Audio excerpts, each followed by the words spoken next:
네, 안녕하세요. 대전입니다. 예, 좀 편안하게 하겠습니다. 네. 제목을 제가 이 블루머신이라고 했는데요. 보통 그냥 해양학인데, 저분이 그 블루머신이라고 책을 썼는데 아주 잘 쓴 책이었어요. 그래서 제목은 거기서 따왔고요. 몇 가지 좀 인용한 건 있지만 사실 저 책의 내용하고 직접적으로 연관이 가는 건 아니고, 주로 제가 대학 교재입니다. 대학 교재를 가지고 독학으로 공부한 내용을 소개를 해드리려고 합니다. 그냥 해양학하고 이제 해류, 조설 이세 가지만 말씀을 드릴 겁니다.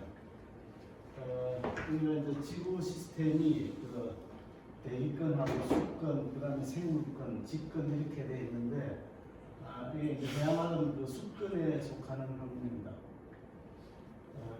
물이 어떻게 지표와 그다음에 바다와 또 대기 중을 어떻게 순환하는가라는 것이 이제 수권의 주요 내용인데요. 이 바다가 그 지구 표면의 약 71%입니다. 71%를 지구 표면이 갖고 있고, 북반구가 약 61%, 남반구가 81%, 북반구 쪽이 육지가 많습니다. 그래서 전체 지구가 갖고 있는 물 중에 97.5%가 바다에 있고요. 97.5% 그러니까 해수입니다. 해수 짠물이고, 담수는 약 한 2.5% 정도밖에 안 되는데, 그 담수 중에서도 빙하가 68% 갖고 있고, 지하수가 한 30% 있고, 실제로 강이나 호수에 있는 물은 다 합해야 1.1%밖에 안 된다고 합니다. 그만큼 지구 전체의 물은 해수가 다 차지합니다.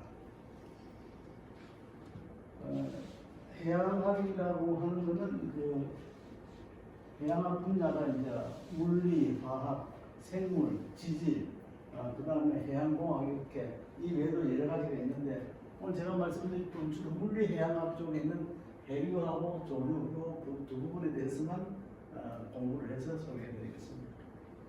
그래서 보면 그 해양학이라는 것이 지질학, 지리학, 생물학, 화학, 물리학, 천문학 이렇게 여러 분야가 있는데, 주로 물리학 쪽에 해류하고 그다음에 파랑, 그다음에 조설 관계만 말씀을 드리도록 하겠습니다. 다음에 기회가 있으면 생물학 이런 것도 공부를 해가지고 한번 발표를 하겠습니다. 그동안에 해양학이 이제 사실상은 사람이 인류가 태어나서 바다로 나가서 먹고 살고, 그 다음에 운송을 하기 위해서 쭉 나가서 활동을 했습니다. 물론 그리스 시대부터 그 이전부터 해양에 대해서 이제 관심을 많이 가졌지만은 그 당시에는 이제 왜 이런 현상이 발생하는지를 잘 모르고, 그래서 주로 이제 그리스 시대에는 모든 이제 신이 다 결정을 하는 거죠. 그래서 바다의 신부터 이런 많은 신이 있었습니다. 그런데 이제 1492년도에 그 콜럼버스가 항해를 해서 이제 유럽에서 소위 말하는 신세계로 이제 항해를 하고, 그 이후에 이제 마젤란이 세계 일주를 하고, 그 다음에 이제 쿡선장이라는 분이 68년부터 79년까지 태평양 위주로 해서 호주, 뉴질랜드뿐만 아니라 좀 많은 태평양의 섬들을 방문하고, 그뿐만 아니라 저분은 이제 각대 학자들도 같이 가가지고 많은 자료를 축적을 해서 해양학의 체계를 만들었다고 합니다. 이제 그 뒤에 잘 아는 찰스 다인이 1831년부터 36년까지 이제 비호를 타고 세계 탐사를 했고, 그리고 이제 1842년도에 그 매튜 몰이라는 분이 그 책을 써서 이제 최초로 대서양과 태평양 해류와 바람 패턴을 분석한 책을 쓰고, 그래서 해양학의 아버지로 불리고 있습니다. 이제 근대적으로는 영국에서 1872년부터 1876년도까지 챌린저 탐사를 했습니다. 그래서 챌린저라는 그 배를 군함을 개조를 해가지고 우리 인원이 약 300명 이상 타고 가면서 약 4년 동안 데이터를 수집을 했고 그 데이터가 최종적으로 이제 정리돼서 나오기까지 약 20년까지 걸렸는데 많은 이제 해양학의 기초를 이뤘습니다. 뭐 그런 여러 가지 이제 그다음에 음파 탐지를 했다든지 이러한 그 해양학의 발전이 있었고요. 요즘은 이제 위성 관측으로 거의 모든 걸 관측을 한다고 합니다. 그래서 위성으로 가지고 세계 곳곳의 바다의 온도를 다 파악하고, 그 다음에 이제 해수면이 오르는지 내리는지를 다 파악을 하고, 그 다음에 해류와 바람의 패턴도 다 분석을 한다고 합니다. 그 다음에 아르고 프로그램이라고 해가지고 소위 말하는 부표를 갖다가 지금 현재 한 4,000개 이상의 부표를 저게 수심 2,000m까지 내려가도록 만들어가지고 내려가면서 데이터를 받아서 올라오면 자동적으로 위성에 송신하고 그런 지금 프로젝트를 하고 있어가지고 많은 이제 전 세계 한 30개 나라에서 참여를 했고 그래서 그 데이터를 이제 받아서 학자들이 연구를 하고 있다고 합니다. 그 외에 이제 심해로 바다 밑으로 쭉 들어가는 무인 잠수정으로부터 이렇게 해서 저 밑에 바다 11,000m까지 내려가서 탐사를 하고 있다고 합니다. 과학 분석도 마찬가지로 여러 가지 시뮬레이션을 하고 있는 것 같고요. 바다는 우리가 사는 데는 대륙에 살고 여기서부터가 이제 여기가 대륙부입니다. 대륙부는 전체 바다 면적의 한 7% 정도 차지하는 거고, 그 밑에 이제 대륙부에 끝나면 이렇게 쫙 굉장히 깊게 내려가는 이제 대륙 사면이 있습니다. 이것도 한 7% 정도 된다고 해요. 그렇게 내려가면 요 밑에 이게 수심이 한 4,000m 정도 되는 데가 이게 심해 평원이 있습니다. 그러니까 무지무지하게 넓은 평야가 이제 밑에 있는 거죠. 그래서 이 심해 평원이 전체 이 해저의 약 40%를 차지하는 겁니다. 그렇게 하고 이제 해구가 있고, 이 해구 깊이가 지금 제일 깊은 데가 11,000m라고 그러니까 엘리베이터 산보다도 더 높죠.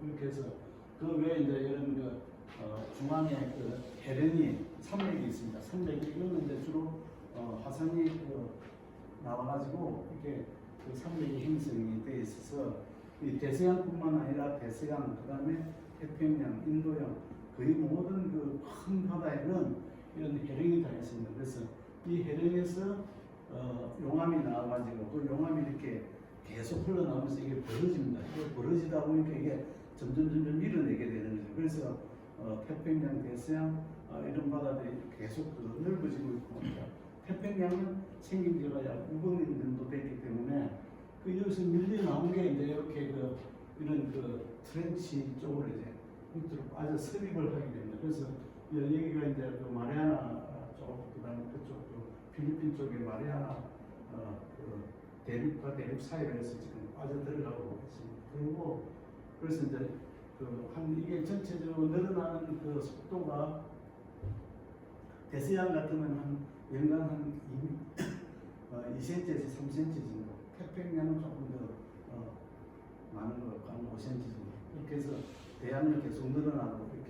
그렇다고 해서 육지가 줄어드는 것이 아니라 이 늘어난 것이 이제 육지 밑으로 이제 파고 들어간다는 거고, 이게 파고 들어가는 쪽 너머에 있는 데가 이제 지진이 많이 일어나게 되는 거죠. 그래서 일본이라든지 그 다음에 이런 데가 많이 늘어나고, 특히 중앙아시아 같은 데서 지진이 늘어나는 것은 인도판 자체가, 인도 대륙 자체가 아시아 대륙을 지금도 계속 밀고 들어가고 있어요. 그러면서 그쪽에 이제 많은 지진이 일어나죠. 전체적으로 보면은 육지의 평균 고도가 한 840m 정도 되고요. 바다의 평균 요도가 약 한 3,700m, 3,800m 정도. 그래서 만약에 육지를 다 해서 바다 속에 넣는다 그러면은 수심이 한 3,000m 정도 되겠죠. 그래서 육지가 한 21%, 바다가 한 29%, 바다가 한 70% 그렇게 되겠습니다. 여기 제일 깊은 데가 마리아나 해구는 11,000m.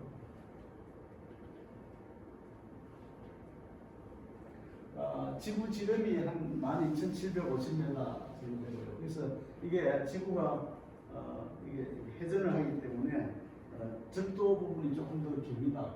적도가 그쪽보다 한 21km 정도 적도가 더 튀어나와 있습니다. 이게 아마 회전을 하면서 그게 그 원심력에 따라서 이게 튀어나간 부분이라고 생각합니다. 지구 둘레는 한 4만 킬로, 그 다음에 위도가 1도 차이 날 때마다 한 110km 정도 됩니다. 위도 1도 차이가 한 110km 정도 되고요. 전체 부피는 또 지구의 밀도가 한 5.5g 정도 됩니다. 센티미터가. 아까 말씀드린 대로 평균 교도가 840m, 수심이 3,750m 정도 됩니다.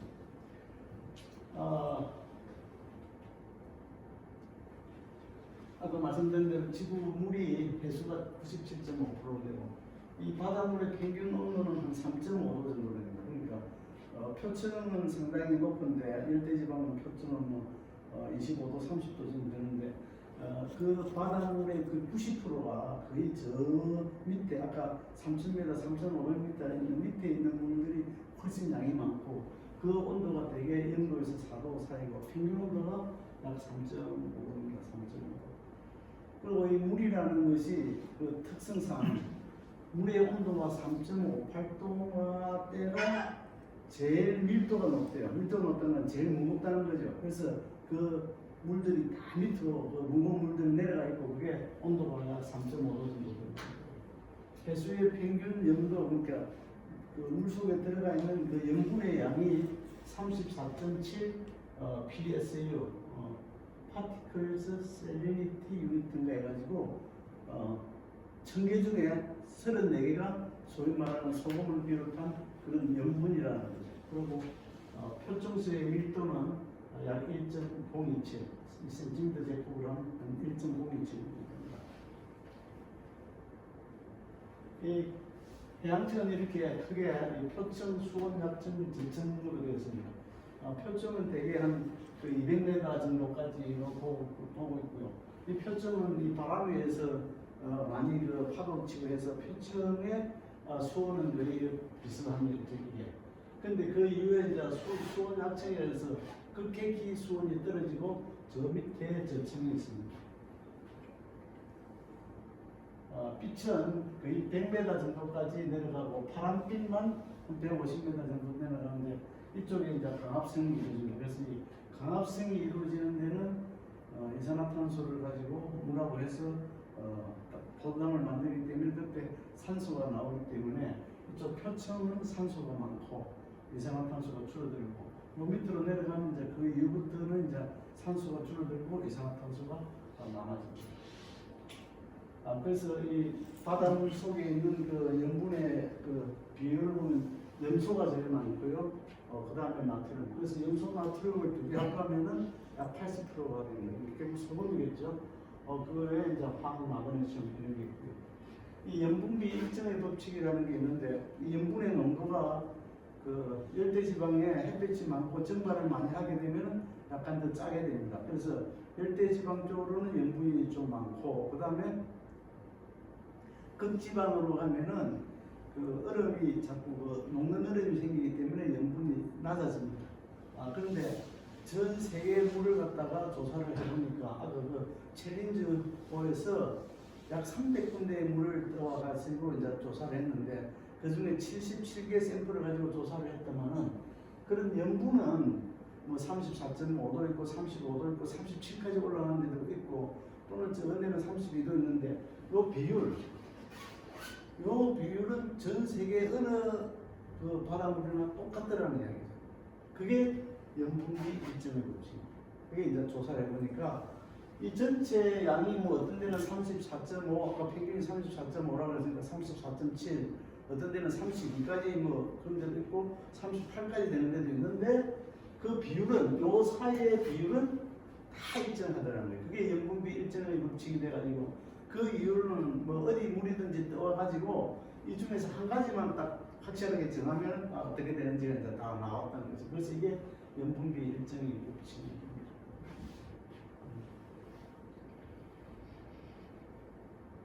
수온은 아까 말씀드린 대로 이쪽 위에가 표층이 수온이 높고 수온이 갑자기 떨어졌다가 1000m 이하로 내려가면 거의 0도에서 4도 사이로 다 전 세계 모든 바다가 일정하다고 합니다. 그래서 이 바다 밑을 갖다가 이렇게 만일에 칼로 잘라서 대서양을 저 위에 그린란드부터 저 밑에 브라질 밑에까지 이렇게 해서 칼로 딱 잘라서 옆으로 보면은 제일 위에가 있고 표층수가 있고 중간에 이제 남극에서 들어온 물, 북대서양에서 들어온 물 이런 물들이 이렇게 층별로 다 나눠져 있다는 거예요. 이건 나중에 다시 한번 말씀을 드리겠습니다. 그래서 수심에 따라서 영부는 이 열대지방의 표층수 쪽에서 표층수 그 밑에가 영도가 제일 높고 그 다음에 그 극지방은 영도가 좀 낮습니다. 낮는 이유는 이제 아까 말씀드린 대로 극지방은 얼음이 밑으로 계속 녹아요. 또 새로 만들어지기도 하지만 얼음이 녹고 그 다음에 또 하나는 그렇기 때문에 전체적으로 보면은 극지방에 높은 데서 영도가 낮고 그 이후로 이렇게 내려가면서 밑에는 거의 모든 그 바닷물의 영도도 다 일정해지는 것 같습니다. 그 다음에 산소는 아까 말씀드린 이한 100m, 150m까지는 광합성을 하기 때문에 광합성을 하면 그 산소가 나옵니다. 그래서 산소 농도는 이 위에가 높고 그 위로는 이제 떨어지게 되고 요 이산화탄소를 거꾸로 이 광합성을 할 때는 이산화탄소를 사용을 하게 되니까 그 위에 부분은 이산화탄소가 낮다가 그 이후에 이제 햇볕이 안 들어서 그 광합성을 못 하게 되면 그 이후로 이제 모든 식물이나 그 생물들이 호흡을 하게 됩니다. 사람이 호흡을 하면 이제 이산화탄소를 내어놓으니까 모든 동식물이 거기서 호흡을 하게 되면은 이산화탄소가 나오기 때문에 그 이 이후부터는 이산화탄소가 높아지게 됩니다. 그래서 아까 말씀드린 대로 여기 보면은 이쪽 지중해의 얘기가 이게 정발이 굉장히 많이 일어나는 거예요. 그래서 이 지중해에서 나온 물들이 이렇게 나오는 이 부분이 영도가 37도 굉장히 높습니다. 그 다음에 전반적으로 여기 적도가 이제 이쪽으로 지나가잖아요. 여기 적도 이쪽으로 지나가요. 적도 부분에다가 영도가 좀 높고요. 이렇게. 저 북쪽, 여기 보면은 이제 오츠페라든지 이쪽이라든지 이런 북쪽은 빙하가 높고 그렇게 해서 영도가 좀 낮습니다. 그 다음에 이 남쪽도 낮고 그래서 전체적으로 이 영도를 이렇게 이제 등고선처럼 이렇게 만들어서 반영을 하는 것 같습니다. 학자들이. 그 다음 이제 해류에 대해서 말씀드리겠습니다. 제일 처음으로 해류를 지도에다가 표시한 사람이 미국의 벤자민 프랭클린이 제일 처음 이게 이제 걸프만 있는데 걸프 해류를 1769년도에 제일 처음 여기다 표시를 했다고 해요. 이분이 한때 우체국장을 했다고 해요. 우체국장을 했는데 미국에서 런던으로 편지를 보내면은 배가 가면은 미국에서 갈 때하고 영국에서 올 때하고 시간 차가 거의 2주가 났다고 해요. 2주가. 그러니까 이게 미국에서 갈 때는 이 멕시코 만주를 타고 가니까 빨리 가고 영국에서 올 때는 거꾸로 이렇게 늦어졌다고 해요. 그리고 이쪽에 이게 굉장히 따뜻한 물이거든요. 여기에는 이제 물고기가 별로 없어요. 그래서 자기 사촌인가 포경선을 하는 사람이 있었는데 그 사람하고 이야기를 해보니까 하면은 고기도 안 잡히고 그렇게 이제 그렇게 해서 요게 그런 해류가 있다는 걸 알고 제일 처음으로 여기다 지도에다 표시를 했다고 합니다. 해류의 종류는 이제 표층 해류가 있습니다. 아까 말한 대로 위에서 움직이는 해류죠. 이 표층 해류는 기본적으로 이 바람이 불어가 만들어지는 해류입니다. 바람에 의해서 만들어지는 해류고요. 바다 표면에서 발생하는 해류입니다. 그 다음에 이제 심층 해류가 있는데 이거는 이제 아까 말씀드린 밀도 차이에 의해서 이제 움직이는 해류입니다. 그래서 주로 깊은 바다에서 발생하는 해류가 되겠습니다. 그래서 이 표층 해류도 마찬가지. 표층 해류는 주로 열을 갖다가 뜨거운 지역에 있는 열대 지방의 열을 갖다가 이동시키는 역할을 많이 하고요. 그 다음에 심층 해류는 이제 저 밑에 바다 밑에는 그 여러 가지 영양물질이 많이 들어가 있습니다. 그래서 그 영양물질을 그 위로 올려주는 그런 그 영양물질을 순환하는 역할을 많이 하고 있습니다. 그래서 실질적으로 고기가 많이 잡히는 데는 이제 밑에 바닷물이 찬물이 용성하는 지역에 고기가 많이 잡힙니다. 그래서 저쪽 그 남극 주변에도 이제 고래가 많은 이유는 그쪽에 플랑크톤이 이 용성하는 데서 플랑크톤이 많아지고 새우가 많아지니까 그걸 잡아먹는 이제 고래가 많아지는 거예요. 그래서 이 심층해류 이렇게 표층에 두 가지가 있습니다. 그래서 해류는 이제 아까 말씀드린 열을 수송합니다. 이 따뜻한 바람도 물론 열을 수송하는데 이제 그 공기보다는 그 바닷물이 그 열을 갖다가 흡수하는 게 거의 1000배 이상이 되기 때문에 바닷물에서 엄청나게 많은 열을 갖다가 고위 그러니까 저위도에서 적도 부근에서 극지방으로 이렇게 옮겨 보냅니다. 그 다음에 아까 말씀드린 대로 플랑크톤 같은 것이 이제 심해 바다에서 위로 올라오고요. 그 다음에 실질적으로 그 바다가 이산화탄소를 굉장히 많이 흡수하고 있습니다. 그래서 이게 이런 그 해류가 순환을 하면서 그런 그 이산화탄소 흡수를 갖다가 많이 도우고 있다 이렇게 이야기를 하고 있습니다. 말씀드린 대로 해류가 만들어지는 건 첫 번째는 바람입니다. 바람에 의해서 이제 해류가 만들어지고요. 근데 이 바람 부는 대로 해류가 만들어지는 게 아니라 이 방향이 바뀝니다. 그 방향이 바뀌는 걸 갖다가 이제 이 코리올리 효과라고 하는데, 코리올리 효과라는 거는 무언가가 회전을 하고 있을 때 그 회전하는 위에서 물체가 움직이면은 이 밑에가 회전을 하기 때문에 물체가 휘어지는 그런 그 현상을 갖다가 코리올리 효과라고 합니다. 그래서 뭐 지금은 다 알겠지만 이제 옛날에 1차 대전 때도 그 독일에서 대포를 갖다가 그 발명을 해서 그걸 갖다가 파리에다가 쏘려고 그러니까 그게 대포가 날아가는 길이 그 거리 시간이 한 3분 정도 걸린다는 거예요. 그럼 그 3분 동안에 지구가 돌아요. 지구가 자전을 하니까. 그 지구가 자전을 하는 걸 그 계산을 해서 이제 지구는 이제 실제로 북반구에서 보면은 그 왼쪽에서 이제 오른쪽으로 가지 않습니까? 그러니까 서쪽에서 동쪽으로 가죠. 그러니까 서쪽으로 쏘면은 이게 동쪽으로 가버리면 이게 오발이 되니까 동쪽으로 조정을 해서 이걸 그 가는 시간 맞춰서 이렇게 쏴야 되는데 그게 이제 대부분 이게 코리올리 효과 때문에 일어난다고 합니다.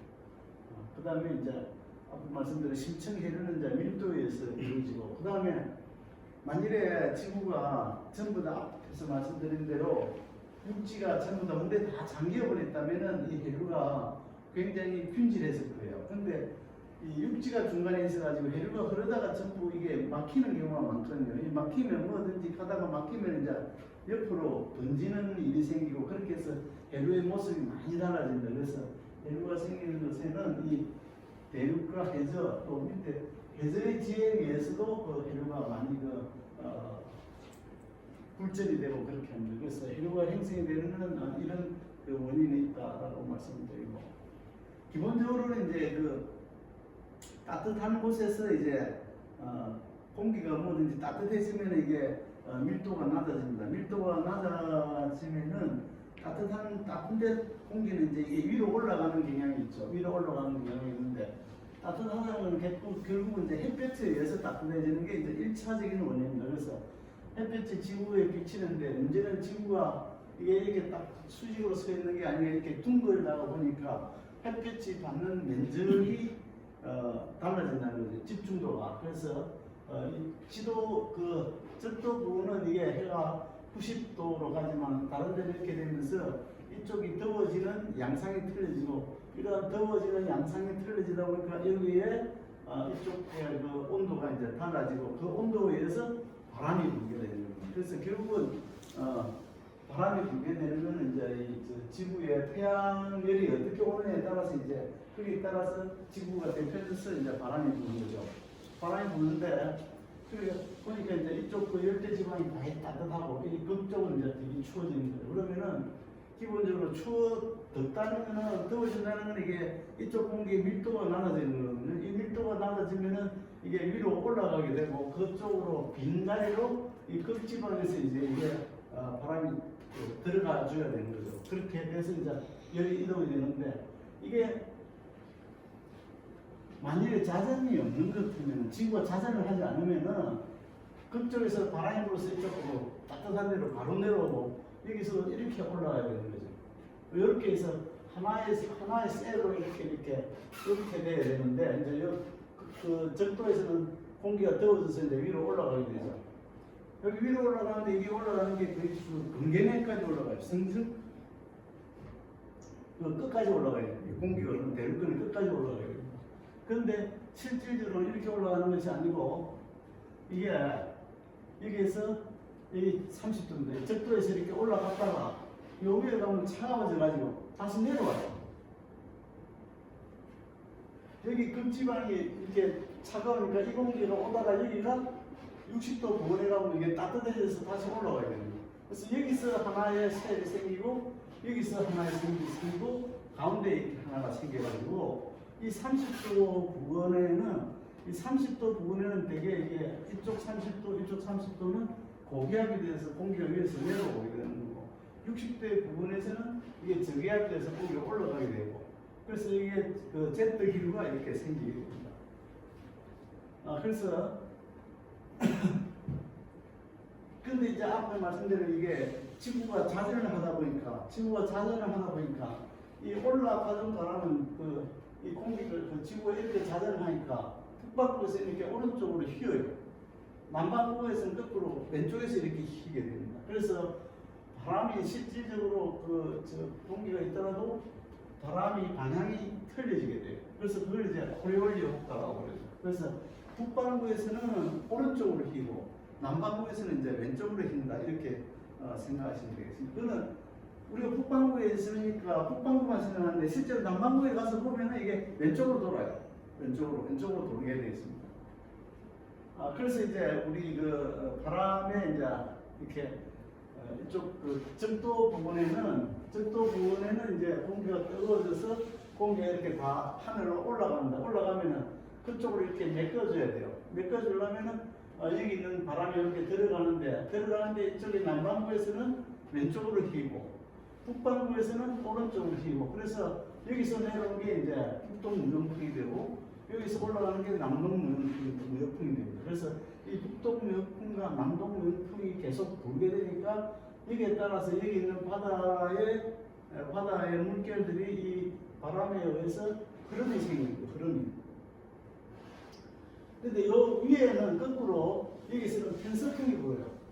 그래서 이쪽은 편서풍이 불고 이쪽에서 편서풍이 불고 거기에는 거꾸로 이제 동풍이 불어요. 그래서 바람이 이렇게 남동풍, 이렇게 남동무역풍, 편서풍, 극풍 이 세 가지로 이렇게 바람이 불게 되어 있습니다.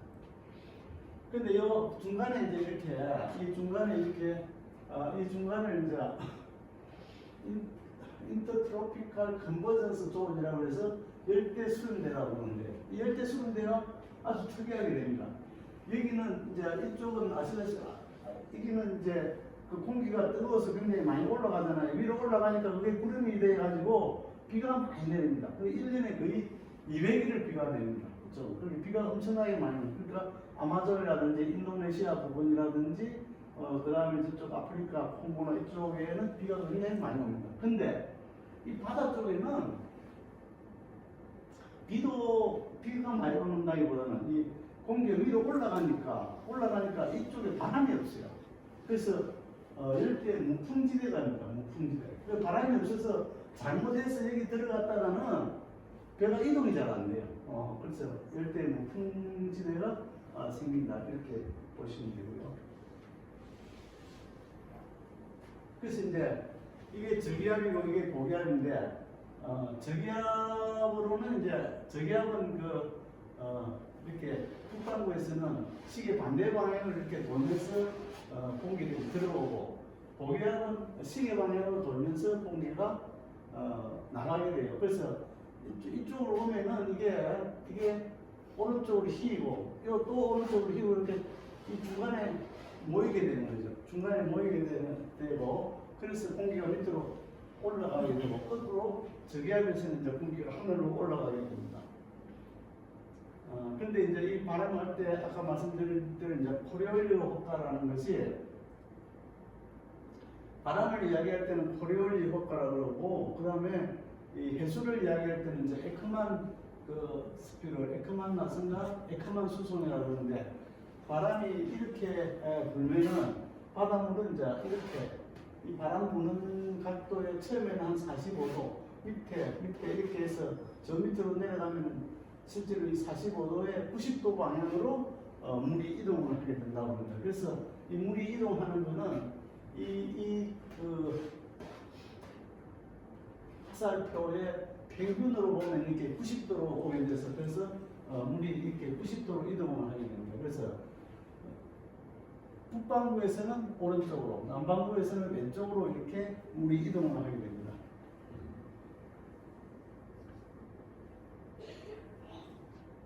이렇게 이동을 하니까 코리올리오 효과에서 계속 오른쪽 이렇게 하다 보니까 큰 바다에서 이렇게 해류가 이렇게 한류 그렇게 도는 물결이 생기는 거예요. 도는 물결이. 그래서 이제 그 아까 말한 대로 이제 코리올리오 효과하고 편서풍과 무역풍 해서 그 다음에 또 대륙에 가다 맞으면 돌고 이렇게 해서 크게 보면 지구상에 5개의 커다란 한류가 생겨요. 그래서 이 태평양 쪽에 여기서 바닷물이 이렇게 돌아서 이렇게 돌고 끝으로 밑에는 남태평양은 이쪽으로 이렇게 돌고 그 다음에 북대서양에서 이렇게 돌고 남대서양에서 이렇게 돌고 인도양에서 이렇게 도는 커다란 한류가 큰 해류가 5가지가 큰 게 생기는 거고 그 다음에 이게 남극 대륙인데 남극 대륙을 이렇게 도는 그런 해류가 하나 더 있습니다.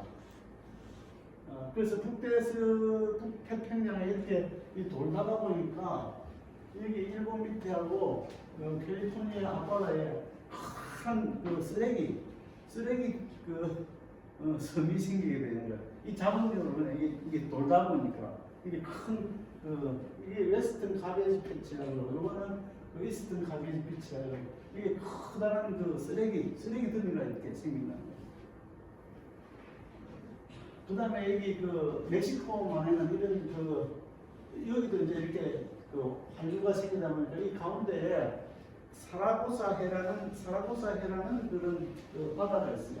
근데 이거는 보통 우리가 바다라고 그러면 뭐 동해, 어디 황해, 그 나라의 일본해, 무슨 육지의 이름을 붙여서 그 옆에 바다를 붙이는데 여기는 육지가 하나도 없어요. 없는데 이 부분을 갖다가 사라고사해라고 하는데 거기에는 이런 사라고숨이라고 하는 식물체가 살아요. 이 식물체가 사는데 이게 이 전체 지역에 이렇게 돌다 보니까 이게 도니까 물이 상승을 해요. 한 1m 정도 높은데 이 사라고숨이라는 이 해초에 많은 어류들이 와서 이제 쉬어가고 또 어떤 애들은 여기다가 이제 알을 낳고 또 알을 부화해서 이제 나갔다가 또 성년이 되면 다시 돌아와서 다시 알을 낳고 이렇게 해서 여기가 그런 수산 생물들의 안식처가 되고 있다고 합니다. 근데 이쪽이 이제 아까 말한 30도 북이 30도 부근인데 그 30도는 되게 위에서 이제 공기가 밑으로 떨어지는 고기압대고 그래서 바람이 잘 안 불어요. 그렇다고 그러고 그래서 이제 앞에 말한 이런 한류가 북대서양에는 이제 이쪽으로는 항상 동쪽에서 서쪽으로 적도 해류가 흐릅니다. 그 밑에는 또 이게 북적도 해류는 이게 남적도 해류가 흐르고 이게 이렇게 도는데 여기는 이제 걸프 해류가 돼서 여기 뜨거운 이쪽 위치가 여기가 이제 적도거든요. 이 적도 쪽에 뜨거운 물이 이리로 들어가서 멕시코 앞으로 지나다 보니까 여기가 굉장히 뜨거워요. 이 뜨거운 물들이 이렇게 해서 영국으로 갑니다. 영국은 위도가 이게 거의 알라스카 정도 되는데 이게 춥거든요. 그런데 이 뜨거운 물이 가기 때문에 영국이 영하도 떨어지지 않고 계산한 걸 보면은 지금 정도를 이렇게 따뜻하게 하려면은 핵발전소를 갖다가 몇천 개를 돌려야 될 정도로 그런 된다고 합니다. 그리고 이게 이제 카나리아 해인데 이렇게 이렇게 올라가면 이쪽에서 그 차가운 물이 떨어져 가지고 차가운 물들이 이렇게 내려와요. 그래서 한쪽은 뜨거운 물이 나오면 이쪽은 차가운 물이 내려온다 이렇게 보시면 되고, 남대서양은 이제 거꾸로죠. 이렇게 남대서양은 이쪽 남극 쪽에서 아주 차가운 물들이 올라옵니다. 이게 이제 그 페루인데요. 이게 벵겔, 남극에서 이게 아프리카죠. 이거 벵겔레 해로라 해가지고 여기도 이제 어장이 많이 되고, 나중에 이 참 해류가 올라오는 지역에서는 그 비가 안 내려요. 그래서 요 주변이 사막이 되는 경우가 많아요. 사막. 그 다음에 북태평양, 여기 이제 이게 크로시어 해류고요. 이쪽에 이제 요가 캘리포니아 해류, 이 캘리포니아 해류도 찬물입니다. 그래서 이쪽에 사막이 생깁니다. 그리고 이쪽 동쪽으로 가는 해류들이 되게 좀 빨라요. 빠르고, 폭도 좁고, 근데 양도 많고. 여기는 이제 남태평양입니다. 남태평양은 이게 페루 앞으로 이렇게 차가운 해류가 올라갑니다. 여기서 남쪽에서 올라가서, 그래서 페루 앞바다가 굉장한 어업 생산량이, 한때는 전 세계 정어리 수확량의 40%를 증식하고 그만 지금은 이제 많이. 그래서 이제 이렇게 오스트리아를 이렇게 보게 되고요. 인도는 이제 인도양만 따로 하게 되죠. 그래서 여기서도 이렇게 도는 해류가 생기고, 여기 또 복잡해져요. 이쪽이 복잡해지고, 아프리카 이쪽으로도 가고, 그 다음에 오스트리아로 올라가고, 또 오스트리아 여기는 이 부분이 굉장히 뜨거운 데거든요. 그래서 여기서 또 뜨거운 물도 내려와요. 그래서 요 주위가 상당히 복잡한 해류 패턴을 보이고 있습니다. 근데 어쨌든 이렇게 파란 게 올라가는 데는 다 이렇게 사막이 생깁니다. 이건 남극입니다. 남극은 남극 밑으로 이제 밑으로 싱크되는 해류가 있고, 그 주위를 도는 해류가 있고, 이렇게 해서 남극의 해류 한 3가지 정도 되는데, 남극은 유일하게 인도양, 태평양, 대서양 다 통하게 되어 있거든요. 전부 다 남극에서. 그래서 여기를 돌아서 나가는 물의 양이 전체 해수의 거의 한 90% 될 정도로 굉장히 많은 물이 여기서 흐르고, 중요한 어장이 있고 그렇습니다. 그리고 앞에 말씀드린 대로 이제 경계를 흐르는河들이 서쪽으로 가는 것은 강하고 빠르고 주로 따뜻한 물이고, 또 대륙의 동쪽으로 흐르는 물들은 되게 차고, 그래서 어업에 용성은 밑에서 올라오는 물이 많아가지고 어업이 발달한다고 합니다. 그래서 보시면은 이렇게 이쪽이 서안입니다. 동쪽 서쪽을 이게 여기서 보면 동쪽 이쪽이 헷갈리는데, 볼 때는 태평양을 중심으로 봤을 때 이쪽이 서안이고 이쪽이 동안입니다. 그래서 이 서안 쪽이 굉장히 물이 빠릅니다. 여기서도 대서양 쪽에서 보면은 이쪽이 서안입니다. 그래서 여기에는 멕시코 마리가 있고, 여기는 크로시오 해류가 있어서 이쪽이 빠르고, 내려올 때는 이쪽은 캘리포니아 해류, 여기는 카나리아 해류 그렇게 되고, 남쪽은 이제 거꾸로 반대로 돌죠. 반대로 돌니까 이게 페루 해류 옆에 벵겔레 해류 그렇게 되고, 이 파란 거에 있는 다 옆에 사막이 있습니다. 벵겔레 해류 옆에 무슨 남이 사막이 있고, 여기 이제 사하라 사막이 있고요. 페루 이쪽은 이제 아타카마 사막, 이쪽 캘리포니아 쪽에 이제 사막, 이렇게 이 파란 게 올라가는 데는 다 사막이 연계가 됩니다. 그래서 여기 보시면은 이게 페루 쪽은 이제 페루 해류에는 옆에 아타카마 사막이 있고, 여기에 카나리아 해류가 캘리포니아 해류가 되는 데는 이게 모하비 사막이 있습니다.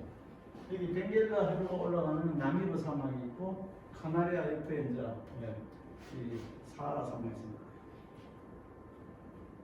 오스트리아에도 있고요. 물론 사막이라는 게 이 해류 때문에 생긴다 하는 건 아닌데, 해류가 굉장히 영향이 많고요. 왜냐면 해류 자체가 차갑고, 그 다음에 수증기가 없기 때문에 이쪽에 찬 해류가 올라가면은 기본적으로 구름이 만들어서 올라가지는 않기 때문에 건조합니다. 그래서 이쪽이 다 차갑게 되고, 다 이쪽은 왼쪽에 다 높은 산맥이 있습니다. 산이 있어가지고 여기서 오는 바람을 산에서 막아가지고 비가림 역할을 해버리기 때문에 이쪽으로 이제 별로 한번 내려가게 됩니다. 그래서 이렇게 해변을 보셨고, 심층 해변은 아까 말씀드린 대로 이제 밀도에 의해서 움직이는 해변입니다. 그래서 심층 해변은 이제 북대서양 심층수, 그 다음에 남극 순환해류, 남극 중층수, 남극 저층수 정도로 있는데, 지금 나이가 있죠. 나이가 저렇게 됩니다. 그래서 이 전체 전 세계를 한 바퀴 일주하는데 한 1000년에서 한 1500년 정도 걸린다고 합니다. 이 중에서 이제 제일 물량이 많은 게 남극 순환해류, 남극 순환해류가 물량이 제일 많습니다.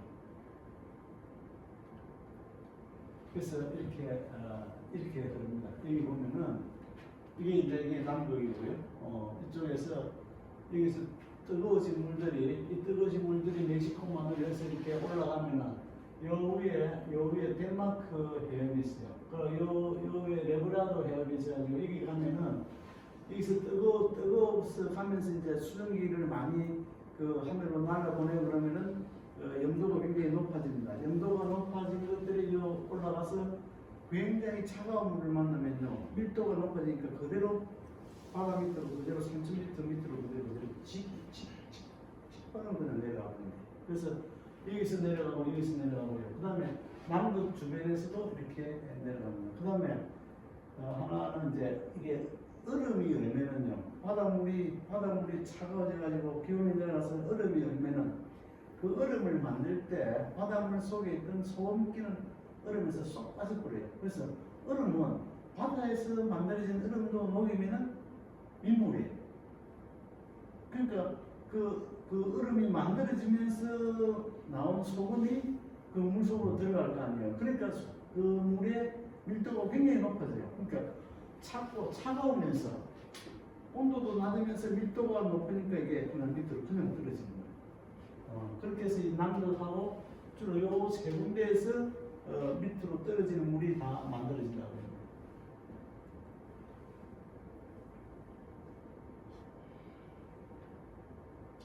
남극에서 본 겁니다. 남극에서 보면은 이렇게 남극 자체에서 이렇게 밑으로 떨어진 물들이 이렇게 해서 이제 아프리카 쪽으로도 가고, 여기 이제 대서양 쪽으로 가고, 여기 인도양으로도 가고, 이게 태평양으로 가고. 그래서 남극을 중심으로 해서 전체가 이렇게 다 회전을 합니다. 이게 조석이라고 이름 붙이세요. 조석. 또는 뭐 조수 이렇게도 하고, 조력이라고도 하고요. 이게 프랑스하고 영국하고 있는 초신가 뭐라고 해야 되는지 쇼세. 네? 쇼세. 쇼세라는 바다인데, 요 위에가 썰물일 때의 모습이고 밑에가 밀물일 때의 모습입니다. 그러니까 이게 수위차가 14에서 15m 정도예요. 이게 나가산표로 들어왔을 때 엄청나죠.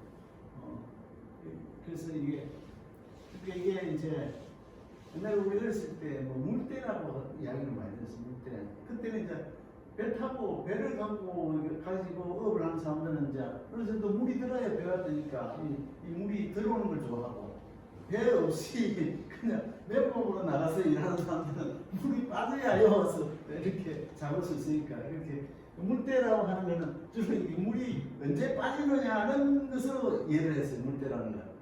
저는 어렸을 때. 근데 어쨌든 이게 또 배를 가지고 이게 고기 잡으러 가는 사람들은 이게 물이 들어와야 배가 뜰 거 아닙니까? 그렇죠? 뭐 그런 이야기였어요.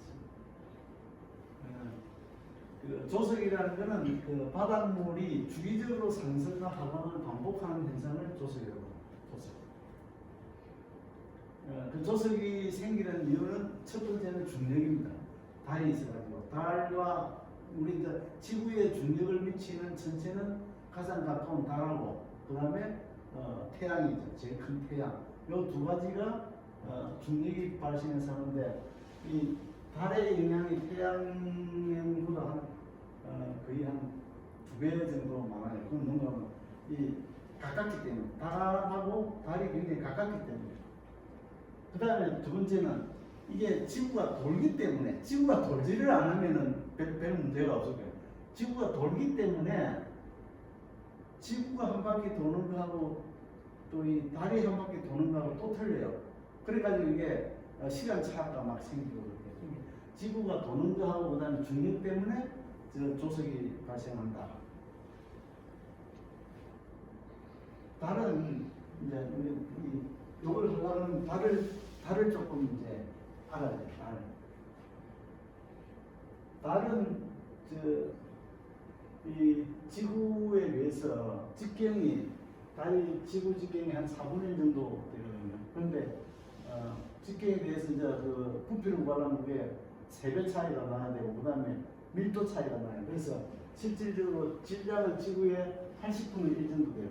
달이. 근데 태양은 지구 질량이 한 33만 배 정도 돼요. 33만 2천 배 정도 돼요. 그러니까 그럼 달하고 태양하고 비교하면은 한 2,700만 분의 1인가 그렇게 돼요. 그러니까 중량으로 보면 게임이 안 되는데 문제는 이제 거리죠. 달하고 지구하고 거리가 38만 4,400km라고 그래요. 38만 4,400km. 근데 이게 매년 3.8cm씩 멀어진 거라고 있대요. 그러니까 아주 옛날에는 상당히 가까웠다고 그래요. 가까웠다. 처음에 달이 생겼을 때. 근데 지구와 태양하고의 거리는 그냥 1억 5천만 킬로라고 그래요. 이걸 AU라고 해요. 그러니까 이 거리 차이가 이거는 몇백만 분 390배 차이거든요. 390배. 그렇게 알고 계시고. 지구는 그 24시간에 한 바퀴씩 돕니다. 24시간에. 근데 달은 자전 주기하고 지구를 도는 공전 주기하고 같아져 버렸어요. 이걸 갖다가 동주기 자전이라고 하는데 달은 그래서 우리가 달을 한쪽밖에 못 보는 거예요. 저쪽 뒷면은 볼 수가 없어요. 이제 그 인공위성을 타고 가기 전에는 지구에 사는 한은 달의 뒷면을 볼 수가 없어요. 왜냐면 달은 꼭 여기에다가 이렇게 딱 이렇게 막대기로 딱 묶고 그렇잖아요. 이렇게 돌고 있거든요. 그러니까 한쪽밖에 못 보는 거예요. 근데 달만 그런 게 아니고 많은 그 행성에 있는 위성 중에는 이렇게 동주기 자전을 하는 데가 꽤 많습니다. 그건 왜냐하면 이게 틀려지면은 굉장히 많은 에너지가 소요가 돼가지고 완전히 이렇게 붙어버리든지 튀어나가든지 둘 중에 하나가 돼야 되고 아니면 뭐 달이 터져버리든지 이런 현상이 발생. 그걸 막기 위해서 이렇게 동주기 자전을 이렇게 그래서 달은 한 바퀴 도는데 자기가 자전하는데 27.3일이 걸려요. 근데 우리 한 달은 또 27.3일이 아니잖아요. 29일이잖아요. 음력으로. 그게 이제 아주 묘하게 보이고 이게 이제 사로스라는 게 있는데 이건 뭔가 일식하고 월식이 순환하는 주기예요. 저게 그리고 6,585.3일이라고 해요. 18년 11월 8시간에 있는데 오늘 만일에 월식이 일어났다면은 18년 11시간 11일 8시간 이후에 똑같은 월식이 발생해요. 그 자리에 있어. 이걸 다 사로스라고 해요. 사로스. 그 다음에 이제 항성월이라는 건 뭔가 하면은 실질적으로 지금 아까 말한 27일 이 자체적으로 한 바퀴 도는데 지구를 중심으로 공전할 때 같은 별 위치로 돌아오는데 걸리는 시간이 27.3일이에요. 그런데 이 상망월이라는 거는 우리 달력에서 음력 그 달력이 29.5일로 되어 있어요. 이거는 29.5일이 돼야 보름달이 다시 보름달이 되는 거예요. 보름달이 되는 거예요. 그런데 실제로 달은 이미 지금 한 바퀴 돌고 난 뒤에 한참 더 간 상태예요. 그러니까 이게 꼬이면서 왜 이렇게 이게 그 조수간만의 차이가 이렇게 복잡한지 딱 정해진 날짜가 없어요. 그래서 그해 요즘은 이제 한 몇 년 동안 이렇게 그 통계치를 해가지고 이제 예측을 하는데 처음에는 이걸 예측하기 굉장히 힘들었다고.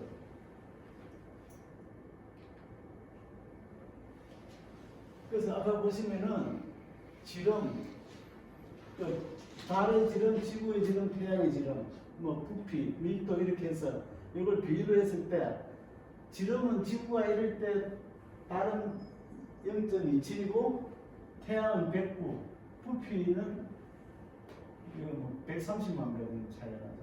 질량은 33만 2천 배 차이가 나요.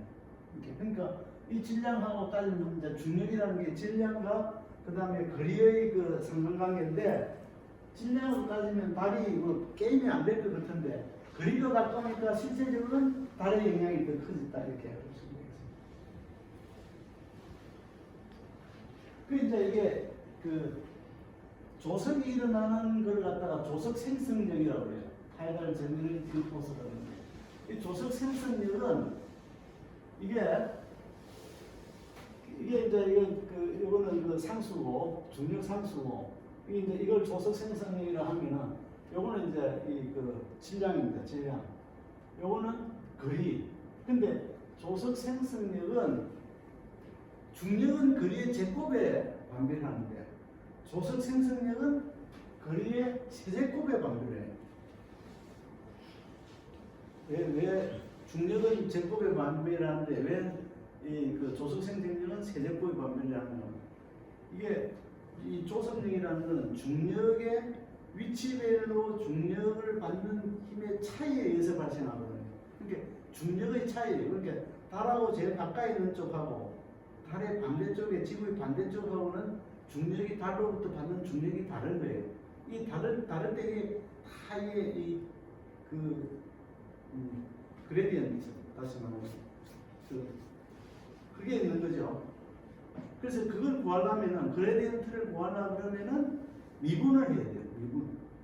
그래서 이걸 미분을 하면은 그러니까 원래 그 F는 R 제곱의 GMM이잖아요. 근데 그걸 갖다가 미분하면 이게 삼성이 되는 거예요. 삼성. 그래서 조석 생성력은 그 거리의 세제곱에 반비례합니다. 세제곱에. 그러니까 아까 말한 태양 질량하고 달의 질량은 2,700만 배예요. 그러니까 게임이 안 되지만은 태양과 달의 거리는 389배, 390인데 390을 세제곱을 해버리니까 질량은 거의 상당히 그 밑으로 내려가고, 그래서 그걸 요새는 챗GPT 같은 게 좋아가지고 챗GPT 보고 이거 계산해 주라고 하면 이렇게 계산 딱 해줘요. 2.2배라는 2.2배. 그럼 태양 입장에서 보면 달의 중력, 달이 그 조석력을 생성하는 것에 46% 정도밖에 안 돼요. 46%. 그러니까 거의 2대1 정도다 이렇게 보시면 돼요. 그러니까 달이 더 중요한 거예요. 달이 가깝게 있는 거하고 태양이 가깝게 있는 거하고 달이 가까울 때 조석력이 훨씬 더 많이 생긴다.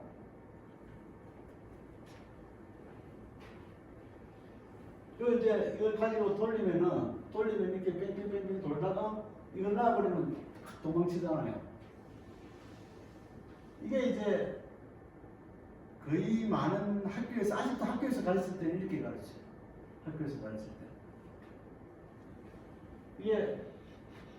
이게 90력, 이 90력에 의해서 이렇게 된다. 근데 어쨌든 이거는 뭐냐면 달하고 지구하고 달이 여기 있고 지구가 여기 있는데 이 달과 지구의 무게중심은 지구에 있는데 지구 중앙에 있는 게 아니라 지구가 그 반지름이 한 6,370km 정도 되는데 그게 아니고 지하 한 1,600km 정도 밑에 이게 그 공동 무게 중심이 있대요. 그래서 이 공동 무게 중심을 가지고 이렇게 돌고 있다는 거죠. 돌고 있고, 그래서 달은 이렇게 돌고 지구는 이 달하고 지구는 다 함께 묶여가지고 이 공동 무게 중심을 가지고 태양을 돈다는 거죠. 태양을 그렇게 하고 있어요. 그래서 만약에 이 끈이 떨어지면 이렇게 이제 이쪽으로 도망을 치겠죠. 근데 이 끈이 있으니까 이렇게 이제 돌고 있는데,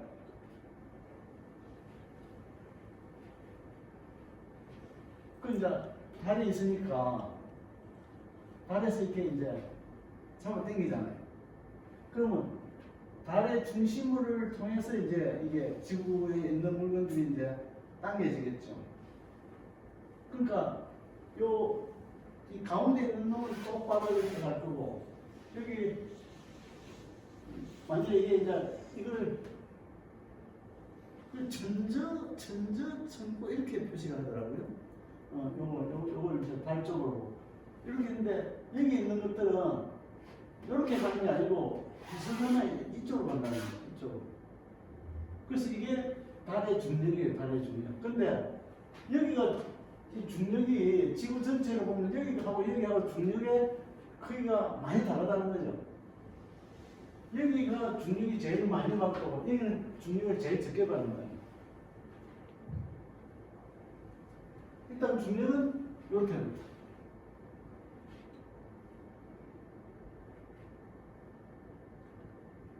근데 이제 90력 아까 말한 이 앞에서 이렇게 같이 요거하고 묶인 채로 중력에서 묶인 채로 이렇게 갈 때 이때 생기는 90력 이 90력은 수평으로 이렇게 같이 가는 거예요. 이 90력은 지구의 어느 지점에서나 크기가 똑같다는 거예요. 크기가 90력은 물론 이 90력은 지구의 어느 지점에서나 똑같다는 거죠. 그래서 근데 이제 아까 제가 말한 이게 그 가까울수록 이제 힘이 더 빨리 된다는 거죠. 그래서 이게 까만 게 중력이고 그 다음에 이 그 빨간 게 90력이고 그 두 개를 합했을 때 이 보라색인데 이 합하는 게 이렇게 하더라고요. 여기서 여기로 끄면 이게 합하는 거예요. 여기서 요 끄트머리에서 그 90력 밑 끝에서 중력 끝까지 딱 떠서 난 차이가 이게 된다는 거예요. 여기도 마찬가지로 여기에서 요로 딱 끄면은 요런 힘이 생기고 시작은 여기서부터 시작한다. 여기서는 요렇게 있는데 여기서 요로 끄면 요 위로 올라간다는 거예요. 거꾸로 여기서는 요로 가니까 이게 이쪽으로 가는 거고 여기서 요로 가니까 이게 이쪽으로 올라가 여기서 요로 가니까 이쪽으로 가고 요거는 바로 내려오고 여기는 똑같으니까 없고 그래서 이 그 보라색이 이 중력과 90력을 합한 힘이 보라색 힘이 된다는 거예요. 그래서 이 보라색 색깔대로 끌려간다. 만일에 어디론가 끌려간다면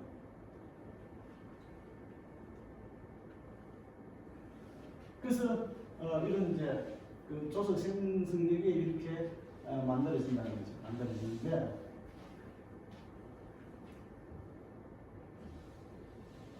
이게 요 힘이 요 힘보다 커가지고 이거 좀 복잡한데 어쨌든 이 중력장이 전체에서 차이가 나서 여기서는 여기로 끌려가지만 여기 있는 물들은 이쪽으로 끌려가고 여기 있는 분들 이쪽으로 끌려가고 그래서 여기는 사실 여기가 이제 그 만조가 되면은 이쪽은 이제 그 간조가 되는 거예요. 간조가 이런 식으로 끌려가고 그래서 이건 아까 설명을 한 거고요. 여기서 보시면은 이게 태양이 여기 있고 달이 이쪽에 있으면은 태양이 이쪽에서 비치니까 지구에서 보면 여기는 거문이 되겠죠. 거문. 지구에서 보면 이 거문 때 태양도 끌어당기고 달도 끌어당기니까 요 이쪽이 달이 끌어당기는 거, 요 안에가 태양이 끌어당기는 그러니까 제일 많이 끌어당겨서 밀물이 제일 많이 들어올 때가 이때 그러니까 다시 말하면 그 음력으로 따지면 거문면서 1, 2, 3 이렇게 그때가 제일 이렇게 밀물이 많이 생길 때 이쪽은 또 소위 말하는 이제 썰물이 제일 많이 생길 때 근데 해가 여기 있고 달이 여기 있으면 달로 가는 거는 요만큼 가는데 해로 가는 거는 또 거꾸로 되니까 이게 상쇄가 되겠죠. 그래서 이때는 그 만조의 크기라든지 썰물의 크기가 많이 줄어드는 거죠. 이걸 갖다가 이걸 영어로 스프링 타이드라고 해요. 스프링 타이드. 근데 왜 스프링 타이드를 했느냐고 별 설명이 안 나요. 한글로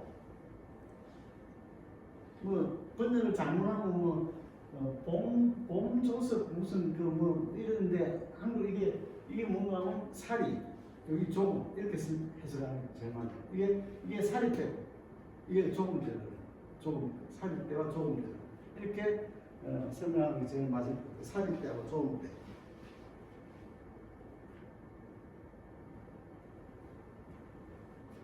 이제 지금 보여드리는 게 이제 요 최근에 학자들이 학교에서는 옛날에 이게 왜 달이 있으면은 달 쪽으로 물이 끌려가는 건 당연한데 왜 달 반대쪽에도 왜 만조가 생기느냐 그죠? 그러니까 그걸 이제 어떻게 지금도 학교에서는 그렇게 가르쳐요. 이 지구가 이렇게 이 지구하고 있으면 이게 원심력이 있어가지고 땡기는 원심력이 있어가지고 서로 이쪽으로 중력이 있지만 이쪽 바깥에는 원래 나가려고 하는 원심력이 있기 때문에 여기도 똑같이 생긴다 이렇게 가르쳤어요. 지금도 그 많은 유튜브나 또 학생들을 보는 유튜브 보면 다 그렇게 돼 있어요. 다 이쪽으로 땡기는 중력이 이쪽은 원심력이 있어서 이렇게 균형을 이루고 양쪽으로 되어 있다. 그런데 이제 지금 그게 아니라고 거의 합의가 다 돼가거든요. 자, 이렇게 있으면은 만일에 물이 이렇게 똑같이 이렇게 팽하게 돼 있다 치면 달이 여기 있으면은 이제 이게 중력이 작용을 할 거 아닙니까? 그렇죠? 이게 제일 가까우니까 이렇게 제일 세게 봐야 되는데 이렇게 싹 가야 된다. 물이 이렇게 봐야 돼. 근데 이것만 달려가는 게 아니라 이것도 달려가야 된다. 이거. 그러니까 이것도 이렇게 달려가야 된다. 그럼 이거는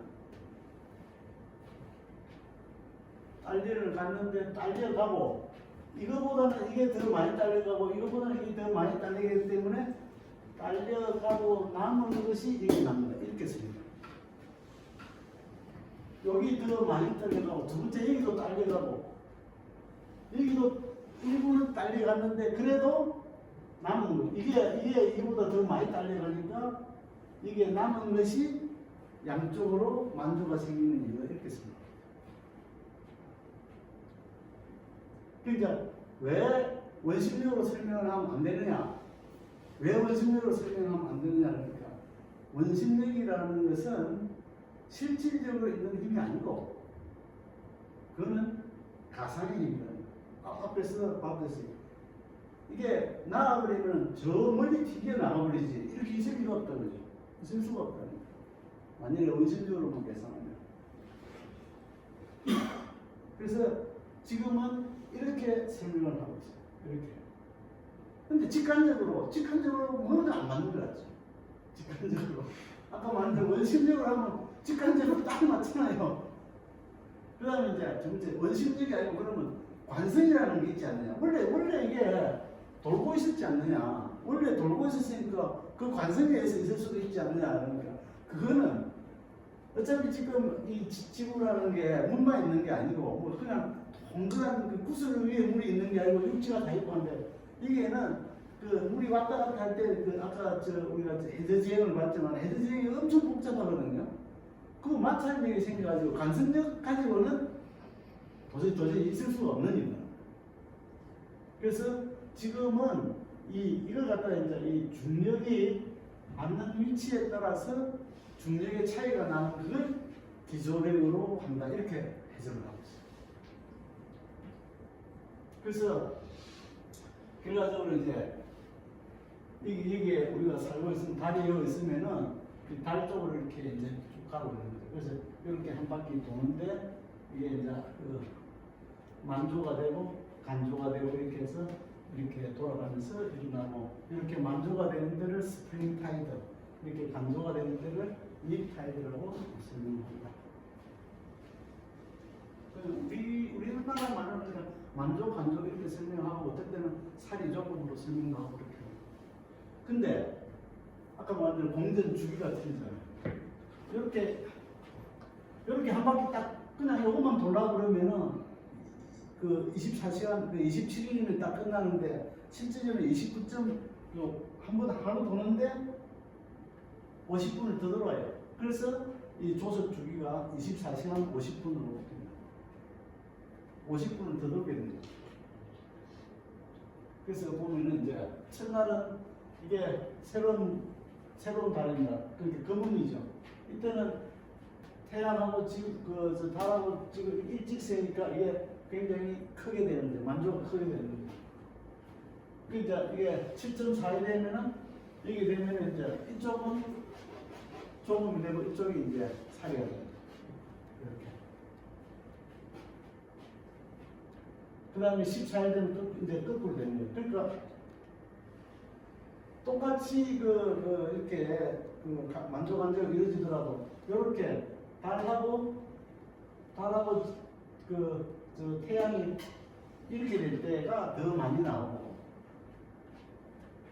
이렇게 될 때는 실제로 같이 있기는 하지만 좀 덜 나오고 그렇게 됩니다. 그러니까 같은 그 만조라 하더라도 수위가 보름마다 만조가 오더라도 수위가 틀려집니다. 항상 똑같은 게 아니고. 요거는 이제 세 번째 될 때 이렇게 되고 네 번째 될 때 다시 이제 29.5일 되고 결국 이제 한 바퀴 돌면은 이제 이렇게 된다. 여기 이제 조석이 일어나는 이제 그 설명입니다.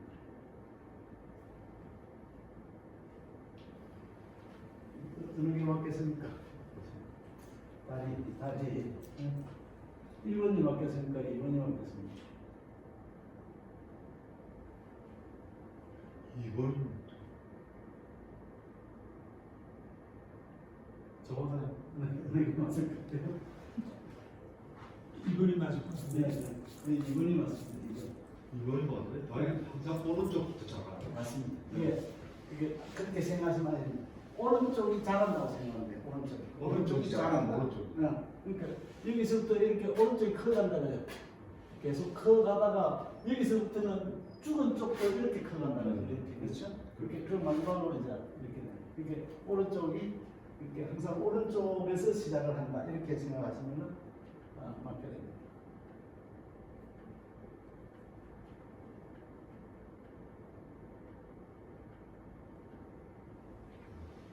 이걸 갖다가 이렇게 상처를 이렇게 이게 철자가 이게 여기 튀어나온 철 있잖아요. 상처를이라고도 하는데 그냥 상현볼록달, 하현볼록달 이렇게 표현하시면 될 것 같고요. 네, 달 모양이 이제 이렇게 있는 거고. 그래서 이제 아까 말한 대로 이 조석의 주기가 하루에 한 번 만조, 간조 하루에 한 번씩 나타나는 게 일일 조석이라고 그러고요. 그 다음에 반일 조석은 하루에 만조가 2번, 간조도 2번 나타나는 게 반일 조석이라고 그러고, 혼합 조석은 그게 이제 반일 조석은 만조의 높이가 거의 비슷할 경우, 간조도 비슷할 때 이게 반일 조석이라고, 혼합 조석은 그 만조와 간조가 하루에 2번 나타나는데 그 크기가 다를 때 이때를 겁니다. 그래서 전 세계 조식 패턴을 보면은 이게 이제 하루에 한 번 나타나는 겁니다. 하루에 한 번 나타나는 거는 아주 드뭅니다.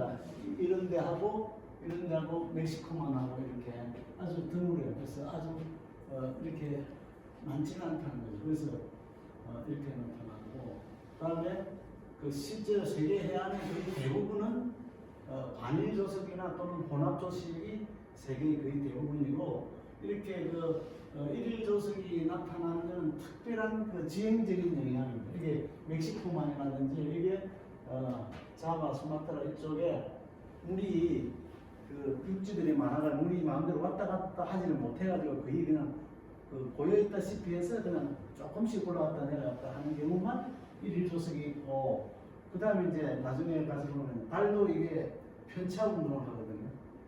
지구가 밀란코비치 주기에 의해서 이렇게 바뀌듯이 달도 밀란코비치 주기하고 비슷한 게 편차 운동이 있어요. 노달 편차 운동이라는데. 그래서 우리가 가끔 신문에 그런 게 있었죠. 군산이나 이런 지역에 백중산이라고 하여튼 그 물이 차올라 가지고 그 몇 년에 한 번씩 그냥 물난리 일으켰잖아요. 특히 그럴 때 그 태풍이라도 불든지 비라도 많이 내리면 그냥 그게 그렇게 되잖아요. 그런 때가 생기는 거예요. 그래서 이제 이 조석이 이렇게 되고 달이 이게 이제 황도로 그러면은 달이 지구가 도는 그 궤도하고 약 5.1도 정도 차이가 나요. 5.1도 정도 차이가 나는데 지금도 지구대로 이게 왔다 갔다 하잖아요. 이 5.1도하고 지구하고 그 지구 궤도하고 두 개 합치면은 꽤 큰 차이가 나요. 이게 차이가 나서 이 달의 궤도에 따라서 달이 그 미치는 영향이 위도에 따라서 많이 다른 거예요. 이게 아까 5.14도라고 그랬고, 그래서 이 달 5.14도하고 지구 궤도 23.4도하고 이 두 개를 합치면은 28.5도까지 이렇게 왔다 갔다 해요. 28.5도까지. 그렇게 해서 플러스 마이너스 28.5도가 되다 보니까 이 조석에 영향을 많이 미친다. 그래서 그리고 이게 일식과 월식을 계산할 때도 달이 지구가 가는 궤도하고 똑같으면 아주 쉬울 건데 달이 그 약 5.1도 정도 차이가 나고 이렇게 하기 때문에 앞에서 제가 말씀드린 대로 처음 일식하고 똑같은 일식이 나타나려면 한 18년 정도 걸려야 같이 나타납니다. 여기 이제 28.5도까지 이렇게 왔다 갔다 하고 그렇게 해서 이제 죽을 때 이렇게 봐가지고 우리는 태양의 궤도 이렇게 되고 그래서 이제 그 태양하고 달이 두 개를 합치다 보면은 약 18.6년 기간이 때야 이게 서로 딱딱 맞아 떨어진다 이렇게 얘기하고 그리고 이때 이제 이 만조와 간조가 굉장히 차이가 나면서 아까 말한 대로 홍수가 질 수도 있고 그 다음에 그 바다 그 물이 지금 해수 상승을 해서 고생하는데 그게 만일에 5cm, 10cm만 높아지더라도 상당히 영향을 받을 수 있다. 그래서 여기 보시면 이제 이게 지구가 이 태양을 돌 때 이렇게 크게 이제 타원을 돌고 있는데 달도 지구를 이렇게 돌고 있거든요. 달도 지구를 돌고 있는데 이때 달이 지구하고 제일 가까울 때 하고 태양하고 지구가 제일 가까울 때 이 두 개가 만날 때 굉장히 큰 그 만조와 간조가 생긴다는 거죠. 저게 딱 맞아떨어지는 게 한 18년 만에 한 번씩 옵니다.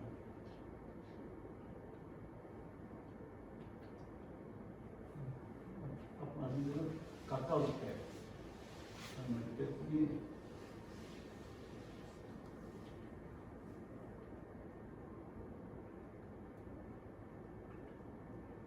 두 개가 합쳐졌습니다.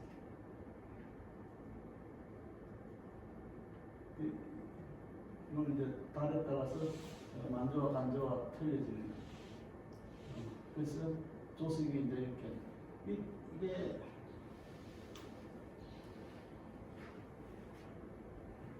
이런 지점이 있는데 이런 지점은 거의 조석이 차이가 없다는 거예요. 그리고 조석이 여기서 왔다 갔다 하는 게 이렇게 파도를 치면서 이 시간에 따라서 이쪽이 같은 높이가 되는 이런 게 있어요. 이걸 뭐라고 부르는데 이건 좀 복잡해서 제가 이건 다 설명하기는 어렵더라고요. 그래서 이런 게 있다라는 거는 하고요. 이제 조석 패턴, 일일 조석은 이제 그 만조가 하루에 한 번 일어나는 거죠. 일일 조석. 그다음에 단일 조석은 만조가 하루에 두 번 일어나는데 이 높이도 거의 비슷하다는 거고.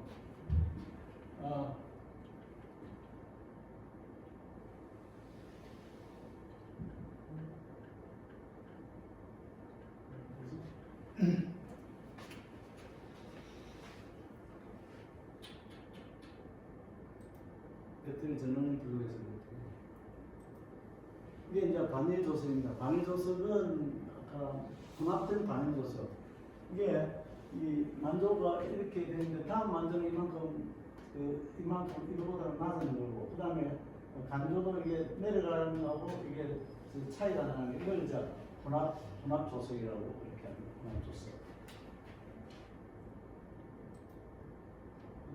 이게 그 아까 보였던 샤오시 사우시라는 곳하고 그다음에 그 캐나다에 그 펀디라는 그 만이 있어요. 그 펀디라는 만이 이 펀디라는 만이가 기록 보유자예요. 기록 보유자. 이 도수 관문의 차가 제일 큰 이게 이 지역 차이에 지역이어서 이게 꼭 욕조처럼 생겨가지고 물이 빠질 때 이게 공명에 의해서 쑥 빠져버린다는 거야. 물이 빠질 때. 그래가지고 뭐 엄청나게 한꺼번에 빠져버려가지고 이런 그 현상이 발생한다고.